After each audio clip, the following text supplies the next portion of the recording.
Good afternoon. I'm Verena Barth, and I work as a senior curator at the Ringve Music Museum, and I'm also part of the project group that is working with the new exhibition. Hello, I am Annabella Skagen, and I work as head of the Department for Cultural Heritage Management at the Ringve and Trondheim National Music Museums in Trondheim. I was part of the project group in the early stages of planning and conceptualizing a new main exhibition at the Ringve Music Museum. The new exhibition will open in 2022 and will be based on our collections of more than 2,000 musical instruments from all over the world. After we started the planning, Ringve has merged with the Trondheim National Museum for Popular Music. This means that the exhibition will also benefit from having Trondheim's collections at its disposal. The exhibition will replace what has for more than 20 years been our main permanent display of musical instruments, called the Exhibition in the Barn. This exhibition opened in 1999 in the former barn at the Ringve estate, consisting of two large rooms. One of the rooms would display Norwegian and Western music history, and in the other room, instruments from around the world were presented according to the system of Hornbostel-Sachs. The exhibition has mainly constituted of silent musical instruments, displayed in glass cases like objects of art, contextualized through text panels, narratives on audio guides, and occasional sound samples. Although the exhibition has stayed elegant and well kept, it was no longer up to date. Not old-fashioned, but outmoded, was the conclusion of music researcher Professor Katrin Laasleben when asked to evaluate the exhibition in 2016. One reason for the display appearing outdated was the traditional chronological and historicizing outlay. Another limitation was the primarily technical chronological perspectives in the Hornbostel-Sachs display. Even more problematic was the basic division between Western musical and cultural history in one room, while the other room dealt with the rest of the world. Our ambition was to move away from the traditional Eurocentric mindset of us and them. We also wanted to be free of the ambition to try to represent Norwegian or global music in any totality of history or genre. Our ambition then has been a turn towards a new focus on the meaning of music in the lives of humans, across divides of time and regions. We want to mediate the instruments as tactile connectors between our audiences and the life worlds and practices of other places, times, individuals and groups. While wanting to retain a focus on the objects themselves, we would like to disengage from conventional didactic approaches like scientific typology or linear development of Western music. Instead, we wanted a global approach to investigate the theme of music, humans, and musical instruments. Music is inherently immaterial, in the same sense that human cultural traditions are immaterial. The connection to the past or to other contexts is often beyond our reach. Musical instruments are physical connectors between ourselves and earlier periods or other places. We understand the instruments as solid carriers of traditions, meaning, and social functions. Similarly, we see the objects as means of direct communication with the visitors. The object is here, it is now, and it is reliable, even if the original context of the instrument is out of reach. Through various mediation strategies, the object can elicit conceptions about its original context and meaning with the visitor as well as with the curator. Musical instruments on their own might be seen as dead objects, but they come alive in their interaction with humans as makers, players, or listeners. While most of the museum objects cannot be played on for conservational reasons, in the exhibition many will come to life through various forms of interaction, in the conservation workshop, through demonstrations in the amphitheater, and through modern technological solutions. The exhibition is also complemented by the musical garden, filled with hands-on instruments for the visitors to engage with. What will the new exhibition look like? Architecturally, the available space consists of two rooms or wings set at an angle. The larger section of 345 square meters is called the North Wing. The smaller, of 170 square meters, is called the Central Wing. The smaller central wing has windows facing the courtyard in the west side. The museum's conservation workshop is placed to the east. The north wing has no windows. Major architectural principles. The existing entrance and exit will switch places, thereby changing the exhibition's floor plan fundamentally. The conservation workshop will be an integrated part of the exhibition rooms. Floor-to-ceiling window panels will make it possible for the visitor to see the ongoings in the workshop. An amphitheater will be installed along the wall in the north wing, in front of a podium or stage, for live demonstrations and small concerts. The exhibition until now has been fairly dark, with a color scheme of dark blue and grey-black. The new exhibition will be lighter, with a light grey hue on the walls and ceiling, and a birch tree color on the floors. To avoid unnecessary waste, as well as save on expenses, we are retaining the long built-in glass cases in the north wing, as well as reusing most of the smaller cases. What then will be the new narratives? Our new strategy for mediation is to focus on how instruments act as interfaces between humans' capacity to make music, the human body, and the outer world, thereby creating meaning and community. We believe these aspects are near universal for the way music and humans interact across time and space. The new exhibition will be centered around 6 main themes or chapters. Each chapter relates to a specific physical area. There is music and the human body, a world of musical instruments, instrument makers and the conservation workshop. Instrument plus player plus audience equals true love. Make, save, listen, like. And finally, musical instruments as carriers of meaning. The first 3 chapters are placed in the central wing. We like to think of them as the birth of the instrument. The following 3 chapters, placed in the north wing, we see as the life of the instrument. We will now present an overview of these 6 chapters, partly through pieces of text originally developed to serve as inspiration during our own creative process, with a few examples of how these ideas might eventually be mediated. In Chapter 1, Music and the Human Body, we focus on how music and musicality are basic parts of being human. We understand music as a precondition for the biology and culture of our species, embedded in us through millennia of evolution. The expression of feeling, communication, and social companionship are all built into our body's musical capability. All humans begin life in their mother's womb. The first thing you ever heard was your mother's rhythmic heartbeats and the melody of her voice. Rhythm and melodic sound are the basic elements of music. In this area, an immersive installation featuring the corpophone will show pictures of people moving and making sounds in their bodies, such as clapping their hands, snapping their fingers, and stamping their feet. There will also be a listening station with recordings of various vocal techniques from all over the world. The body is a musical instrument in itself. We can make music through rhythmic movement, gestures and sounds, snapping, stamping, whistling, clapping and singing. Song is a universal human phenomenon. We often think of music as sound, but it is also movement.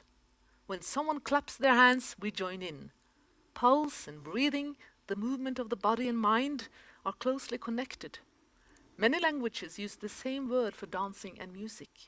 And just think of the many meanings of the word play. In many cultures, we find instruments shaped after humans or animals.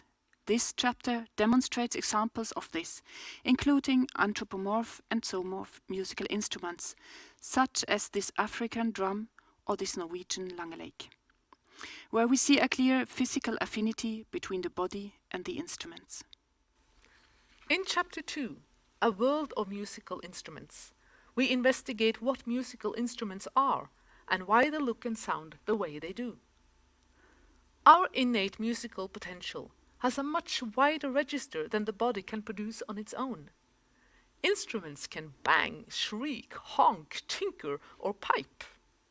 The instruments extend the human body while feeding into it emotionally as well as physically. The body and the instrument exist in a feedback loop, a state of interplay. The ambitions and experience of the player and the instrument maker are part of a constantly developing cycle. Human ability meets the instrument's potential and limitations in an ongoing exploration of musical, technical, and existential frontiers. New varieties of musical instruments appear as impulses, desires, and ideas travel between peoples and cultures. Through trade, emigration, military strategies, slave trade, and tourism, instruments and technologies have traveled the world, and new instruments have come to light. The examples in this chapter are grouped in different sections, featuring different aspects of the overall theme. Sound production principles, interface and standardization, migration of sound.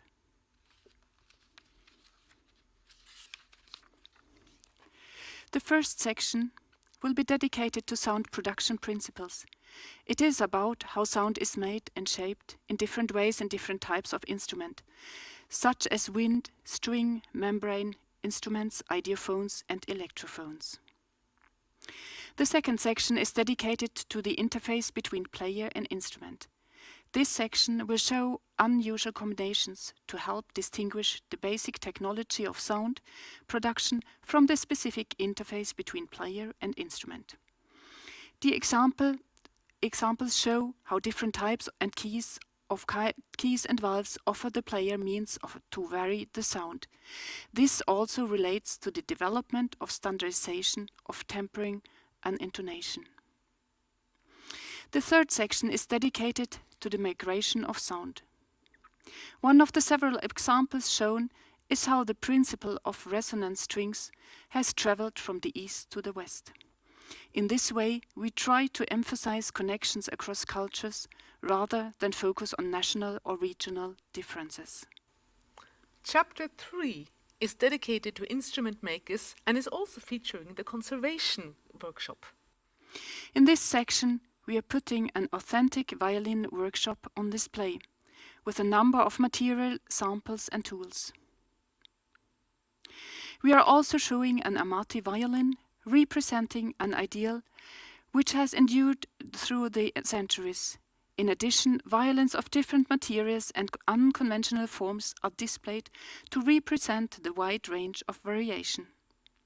The importance of materials for the production of sound is shown using the making of Harding fiddles as an example. In this section, we will be showing a film of 3 instrument makers in Norway at work. The resulting instruments presented in the film will be on display. Chapter 4, retitled Instrument plus Player plus Audience equals True Love. Who makes the music and who gives it meaning?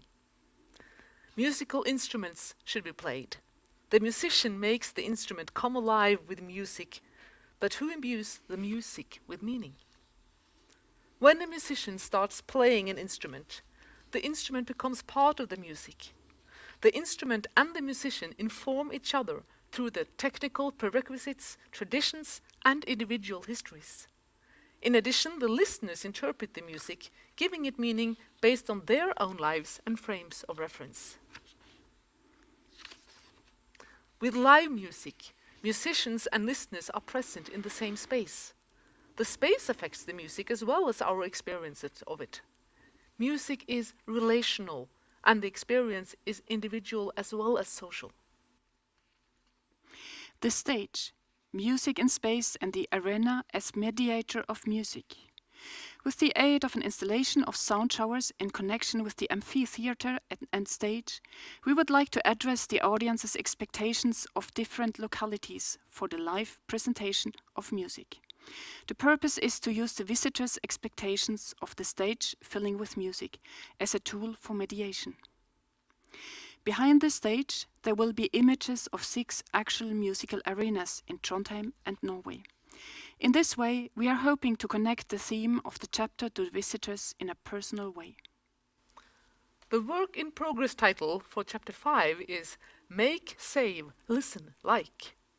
This chapter investigates these questions. How does music travel?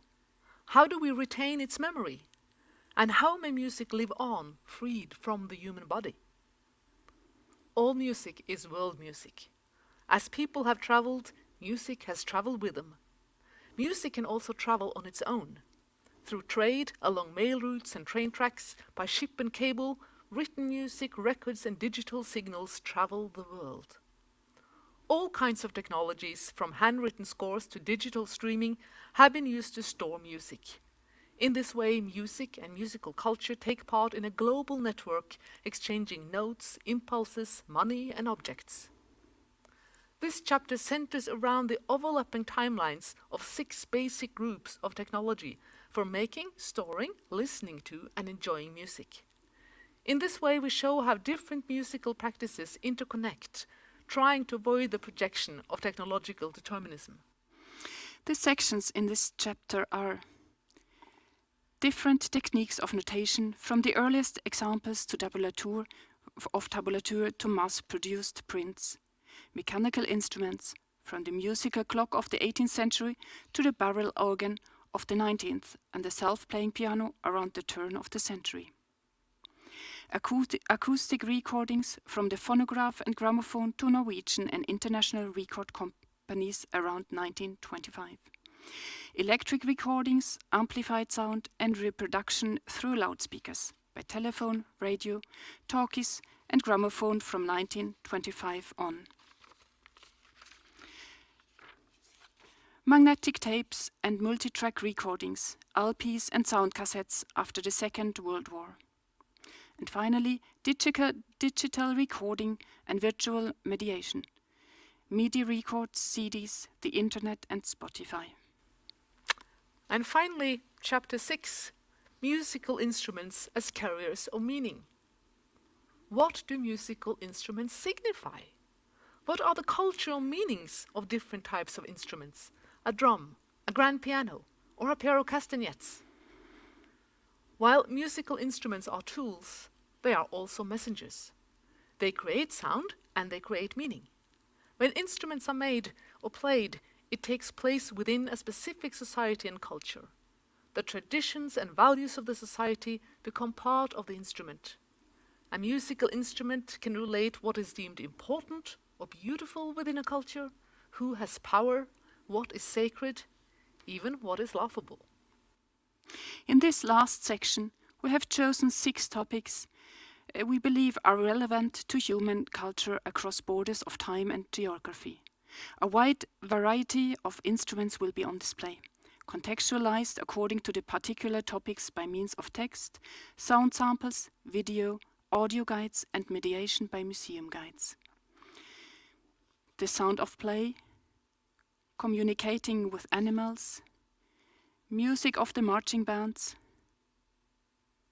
musical instruments and national identities, music and the spiritual, and finally, musical instruments and gender.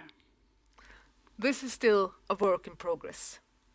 Although we have been free to reimagine this space, as well as the conceptualization and mediation of the objects, the challenge has been to go beyond what we already knew, the space such as it existed, and the collections such as we knew them through research and previous exhibitions. The process has been long, with many twists and turns, and is still ongoing. This means we are very interested in knowing your response, in any questions or feedback you might have. We are looking forward to showing you our new exhibition at the next conference or at Ringve Music Museum in Trondheim. Thank you for your attention.